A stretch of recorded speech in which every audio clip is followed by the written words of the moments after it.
Hello, everybody. Welcome to Wine and Wisdom. I am very pleased to have the wonderful Annelie here tonight to share with us about how great workplace design improves workplace productivity and profitability. And welcome to you, Annelie. It's lovely to see you there. I know you've got a nice glass of rosé, and thank you, Heidi. we're just working out how a little cheers. Yes.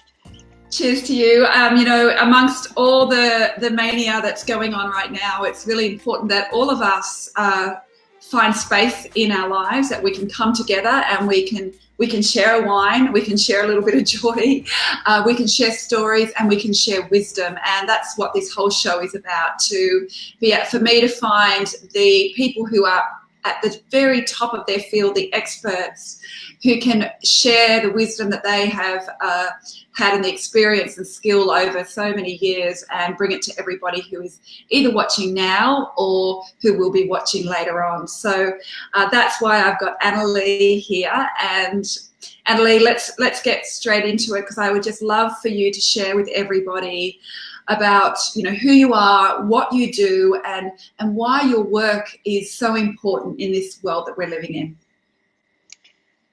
Well, I guess who I am is Annelie Xenofontos, born in South Africa, immigrated to Australia almost 22 years ago now, studied in South Africa, qualified in South Africa, had what I would have described as my dream job at the time, working for Southern Sun across hotels all through Africa, and then a crazy husband-to-be who said, let's go to Australia.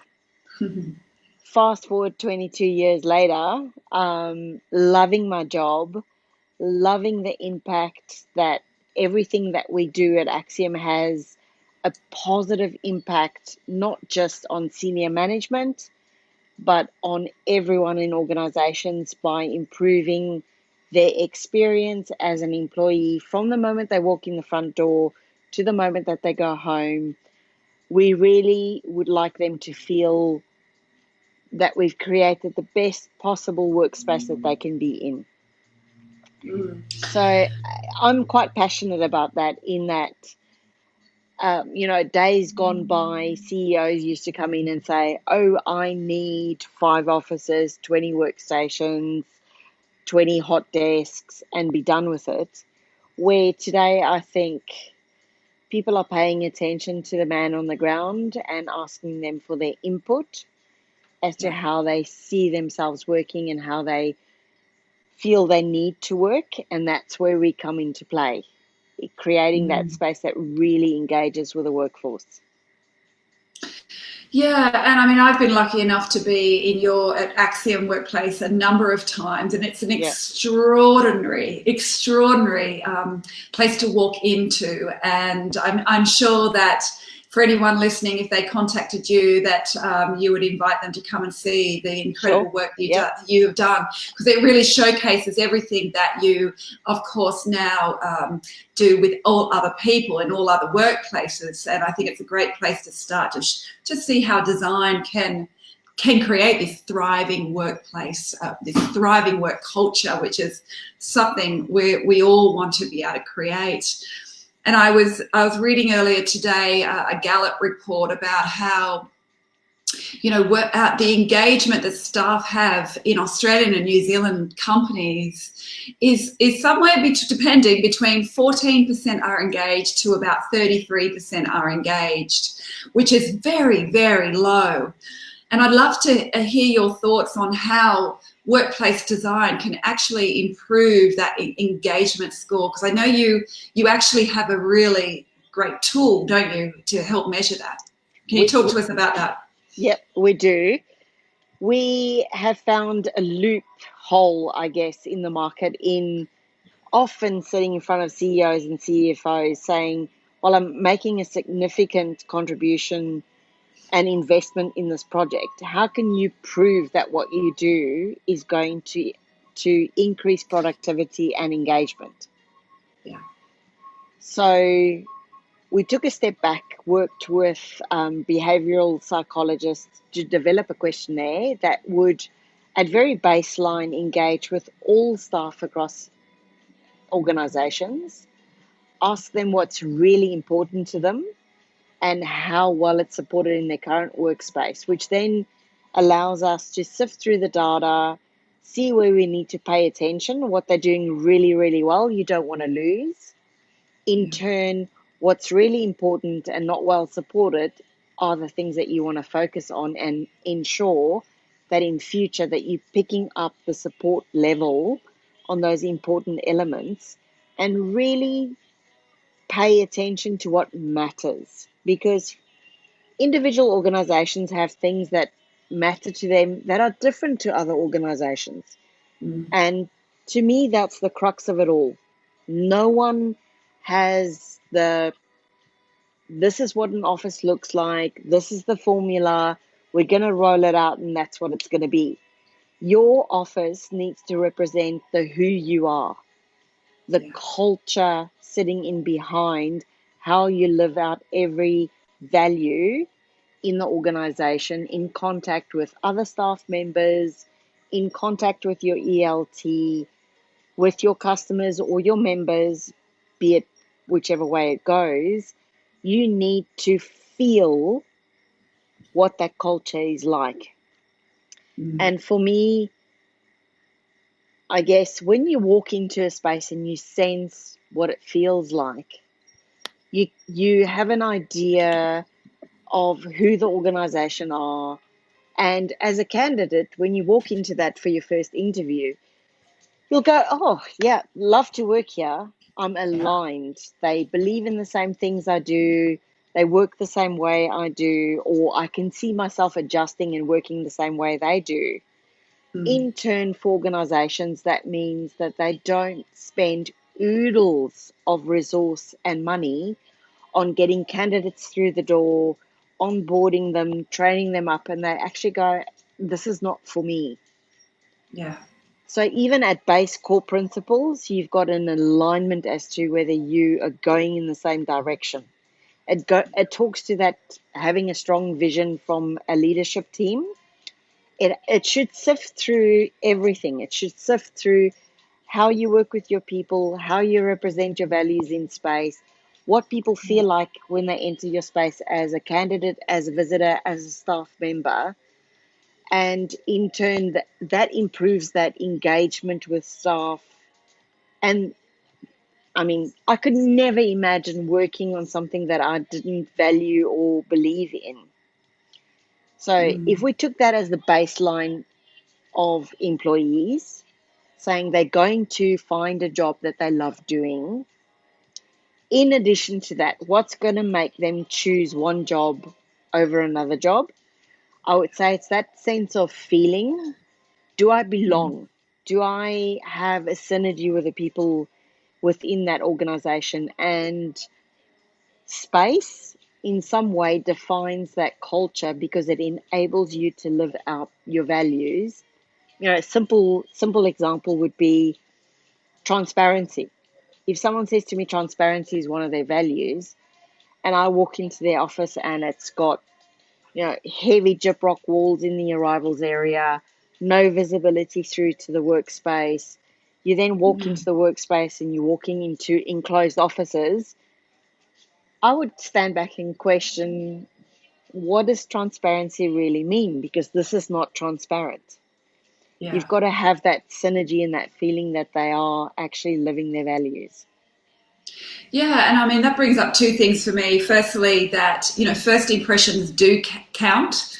Absolutely. So when you are attracting or trying to attract the most talented people within your industry, and they're shopping around, it's their decision these days. They're the ones, they're checking you out. And when they walk into a place, it is that first feeling they get on whether there's that feeling of, ooh, I think I can fit here.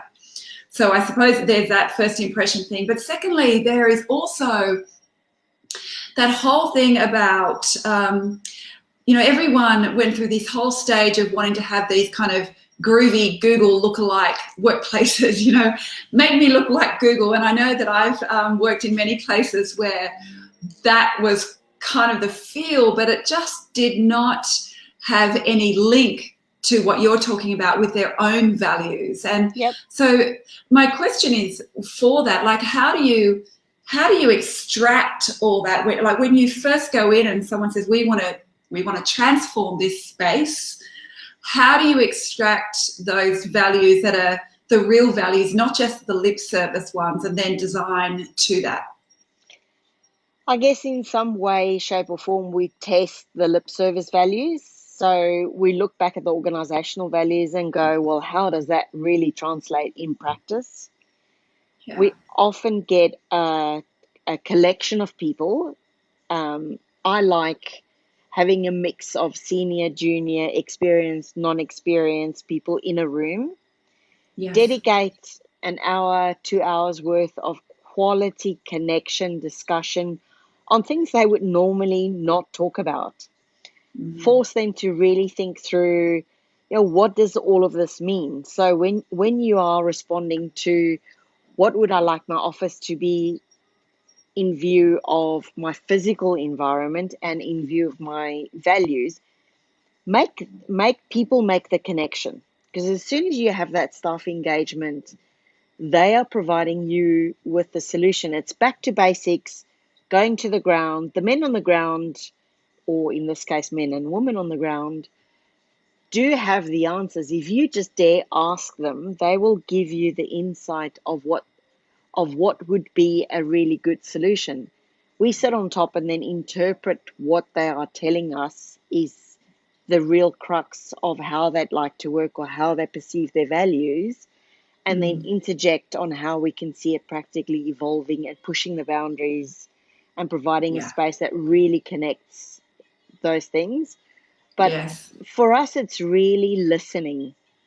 If anyone's out there, if there's anything that you can ever do is really connect to people, is to really listen, to sit back and just keep quiet for a moment, listen what they have to say, because the most junior staff member who's coming with fresh ideas, new energy, can have such an impact on your organization if you just give them airtime. Yeah. And I suppose, change is something that a lot of people fear. And even when there is that belief that the changes that perhaps are going to happen are for the better good of the whole organisation and for all the individuals who are coming in, because there's going to be better tech and there's going to be better places to work, lots of different places to work, so that they can do deep work in one place, yet brainstorm and collaborate in other places. But there's that fear of change that goes on. And I would imagine that there are a number of pitfalls that organisations go through with communicating what is about to happen. And you would see that all the time, I would imagine. And I wonder if you could just talk us through that. Like, what are the pitfalls that organisations have when they're trying to communicate about the change so that people don't go, it's going to be different, I don't know if I'm going to like it? Sure. I think fear is normal, and recognizing that fear is normal is really important. Yeah. From a pitfall perspective, once you've set an expectation,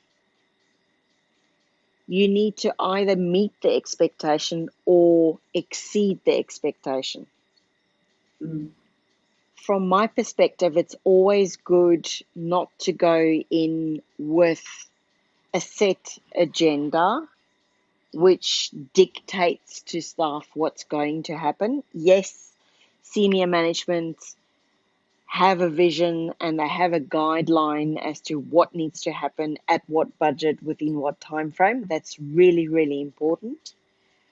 But within those boundaries, you need to truly engage with staff and listen to what they have to say.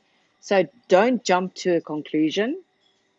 Don't set an expectation, because once you've done that, you are going to be backtracking and trying to get there, where If you have open, honest communication with your people and admit we're on a journey, we're not sure what the outcome is going to be, this is where we're heading, this is what we're trying to achieve, you're going to get them solving problems along the way with you, as opposed to disengaging and sitting back and saying, you told me, blah, blah, blah, blah.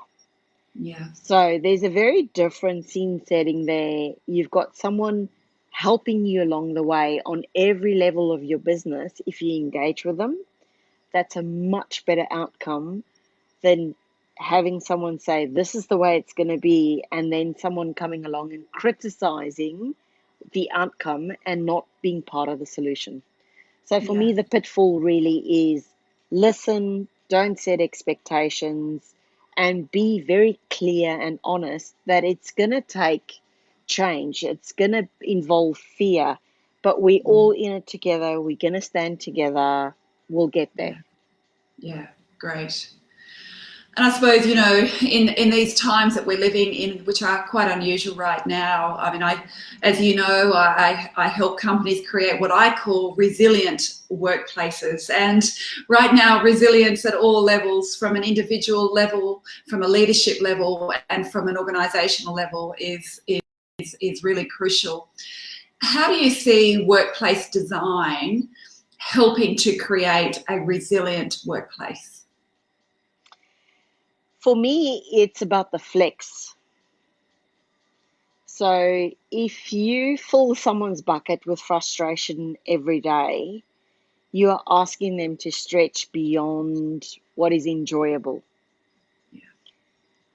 I would like to think that you can create a workspace where you're removing frustration and you are empowering and enabling and providing choice and making sure that whatever that person is dreaming up to do and achieve in that day is possible.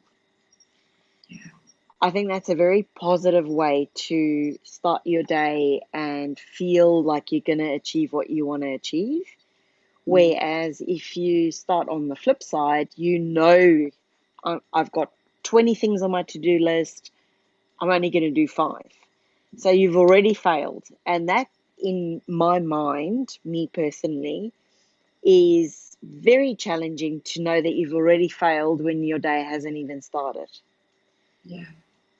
In order to create a workspace that provides flex for everyone, you really need to look at how people are working and connecting.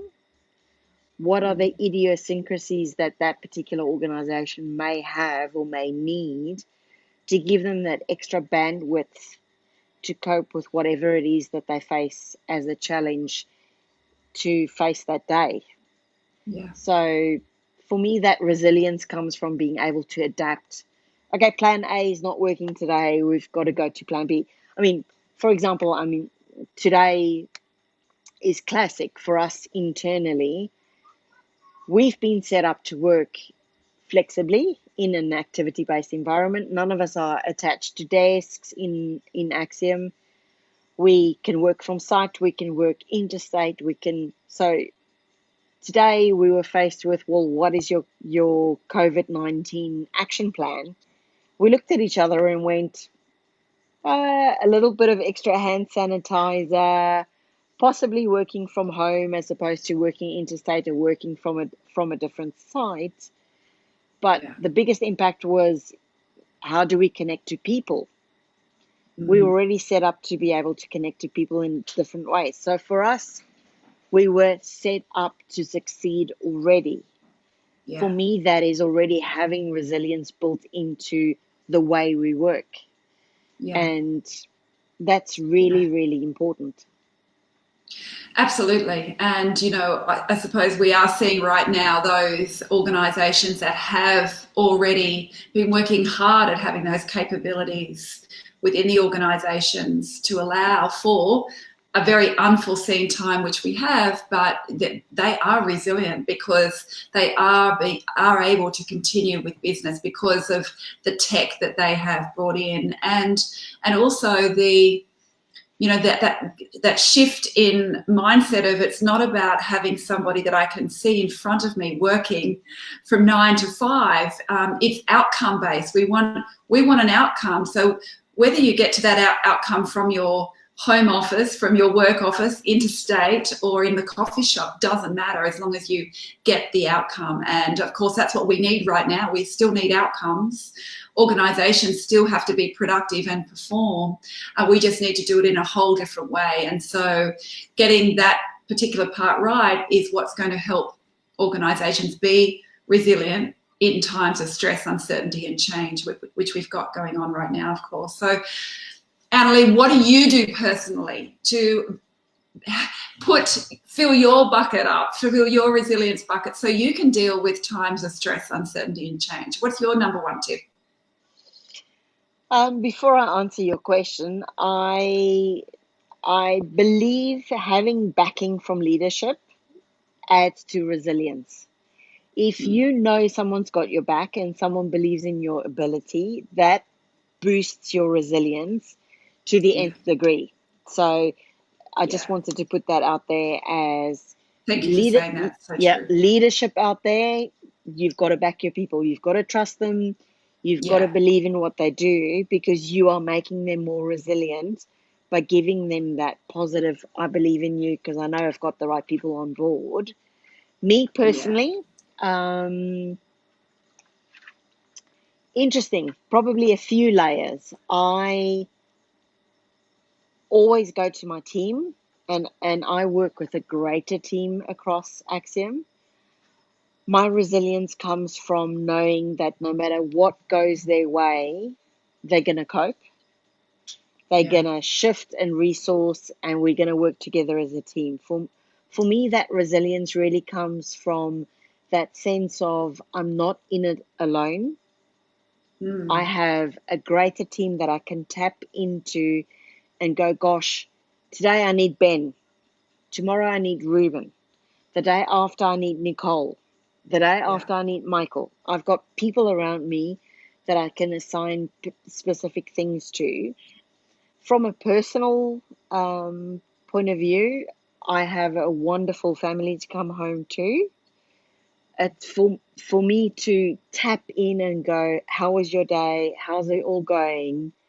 Is really good to see how they are doing in their individual days, and it fills my bucket. Because I go, tick, I've actually accomplished something beyond work. I've created human beings that can kind of function on their own. And even when they have a challenging day, you workshop it out with them and go, let's put things in perspective. When all else fails, I water my garden. That's my absolute, I have to go out there and have half an hour to myself. I'll weed, I'll water the garden. It's my alone time. So that's really, my bucket filler. When I haven't tapped into all my other layers, that would be it. Nature is very powerful for filling our resilience buckets. That is for sure. So I love that tip. Now, we're on the Wine and Wisdom show. I would love to hear from you about your greatest wine experience. Coming from South Africa, you obviously have amazing wine regions, which I've been lucky enough to travel through many years ago. But tell us, what is one of them? So, gosh, I've got quite a few. Only one, because I know we as a lover of wine, I'm sure you have a few. Look, I'll give you two contrasting ones. One was from a wine experience. A trip into Stellenbosch wineries is unforgettable. You know, when you drive down the road with all the trees up to the Cape Dutch house with the winery in behind it, it leaves an impression that's very, very hard to forget. The creaking wooden floors, the beautiful smell in the wineries. Yep. I won't carry on because if anyone's been to a winery in Stellenbosch, they'll know exactly what I'm talking about. Yes. On a confession wine experience, one that I will never forget was probably aged 19, gung-ho, drinking red wine in a shopping centre not dissimilar to Chatston down in Melbourne. I think it would have been a Pizza Hut at the time. The point was, I was surrounded by a group of friends that were unforgettable. We had an absolute blast. I had a massive, massive headache the next day because we drank really, really bad red wine and a lot of it. But for me, it was being with people that mattered in an environment that was welcoming and enjoyable. Yeah. And honestly, I won't forget that moment in time. That one of my friends that was at that dinner actually has passed away from cancer, but he was a larger than life icon, and that made the moment for me as a memorable wine experience, because I do recall thinking, gosh, why did I have so much Tassenberg wine at the time? Yeah. Sounds like lots of fun. And, you know, that's sort of the beauty of that type of experience. It's that social connection with people you love, that you're sharing a glass of wine, or maybe too many, this particular wine. But you're sharing wine, you're sharing stories, and this is what connects us as humans. And it's a very positive thing. Thank you for sharing those. So my last question for the night. Now, I'd love to hear, with wine and wisdom, I'd love to hear what has been the best piece of wisdom that has been passed down to you. Who was it from, and what impact has it made in your life? Probably very easy one to answer. It was my father. He kind of shared it with me when I just started high school.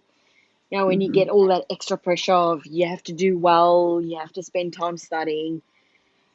And if you couldn't tell, I was the straight A student who, you know, wasn't the rebel at school.